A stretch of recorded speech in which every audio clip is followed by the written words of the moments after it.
Dahil sa ika-50 edisyon nito, hindi hamak na mas espesyal daw ang Toronto International Film Festival ngayong taon.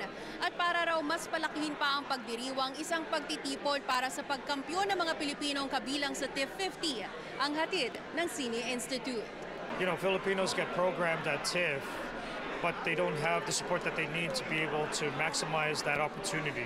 And so this spotlight on Filipinos during TIFF is really to be able to gain awareness for them, rally the community around them, provide more support. Silid na puno ng mga Filipino creative. Ito ang eksena sa George Brown College, Martes. Isang panahon para makabuo ng koneksyon sa komunidad, makilala at maipagmalaki ang husay na ipinamamalas nila sa international scene. Kaagapay ang Philippine Department of Trade and Industry.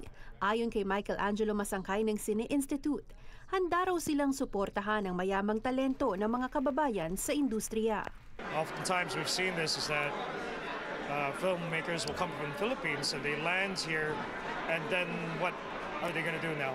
And so we wanted to give them that bridge to be able to say we have support for you, and let's bring some awareness to your film at TIFF so that they can sell out their screenings and so that we can form more collaborations between Filipino-Canadians and Filipino filmmakers. 5 opisyal na entry sa festival ang nagtatampok sa Filipino at Filipino-Canadian filmmakers, directors at writers. Hindi man kabilang sa TIFF program, ibibida naman ni Emmy at Gawad Urian Awards recipient Benito Bautista sa isang private screening sa TIFF Lightbox sa Linggo, ang dokumentaryong The Road to Sydney. It's a human story with trans people in it, and it's a story following Sydney, you know, who grew up in Palawan as a young boy, and then later on dance became her escape. Ayon sa isang batikang publicist at all-time media specialist BK Jimenez, malayo na ang narating ng Filipino film industry. Napatunay niya sa kahalagahan ng pagtangkilik sa talento ng mga kababayan at sining na inihahatid ng komunidad. Every time na may events like this, I think I always feel like I'm the proudest.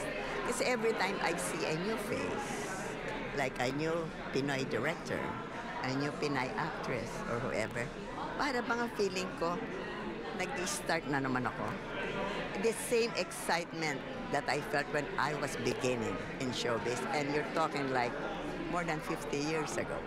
When you see that there are young creatives as well that are now being supported by family members and say, go and do your art. Oh my God, that's so freeing. And because of that, we become empowered and we become masters of our craft. Bukod sa TIFF, nagkaroon ng isa pang plataporma ang Filipino filmmakers sa paglunsad ng Cine Film Festival. At dahil sa mga tagumpay nito sa nakalipas na 2 taon, masayang ibinahagi ng grupo na sa susunod na taon, idadaos ito sa tahanan ng TIFF sa TIFF Bell Lightbox sa Marso. Paula Saraza, Omni News, Toronto.